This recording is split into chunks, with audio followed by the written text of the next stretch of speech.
একদিন এক যুবক খুব কষ্টময় মুহূর্তে দাঁড়িয়েছিল। জীবনের ব্যর্থতা, দুঃখ আর হতাশা তাকে চারদিক থেকে ঘিরে ধরেছিল। সে মনে মনে ভাবছিল, আমি এত চেষ্টা করি, তারপরেও কেন সফল হচ্ছি না? আল্লাহ কি আমার কথা শুনছেন না? আমার কষ্ট কি আল্লাহ দেখে না? মন ভার করে সে মসজিদে ঢুকল। এক কোণে বসে অশ্রু ভরা চোখ দুটি বন্ধ করে শুধু বলল, হে আল্লাহ, আমি খুব দুর্বল, অসহায়, আমাকে পথ দেখান। ঠিক তখনই ইমাম সাহেব কুরআন তেলাওয়াত করছিলেন। নিশ্চয়ই কষ্টের সাথে রয়েছে স্বস্তি।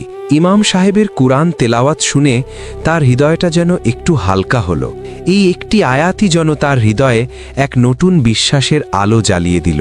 সে বুঝতে পারল, আল্লাহ তার বান্দাকে কখনো ভুলে যান না, তিনি শুধু সঠিক সময়ের অপেক্ষা করেন।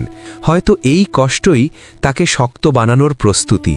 সেদিন থেকে সে হতাশ না হয়ে ধৈর্য ধরল, নতুন করে আবার পরিশ্রম করা শুরু করল এবং আল্লাহর ওপর ভরসা রাখল। কিছুদিন পর থেকে তার জীবনে পরিবর্তন হওয়া শুরু করল।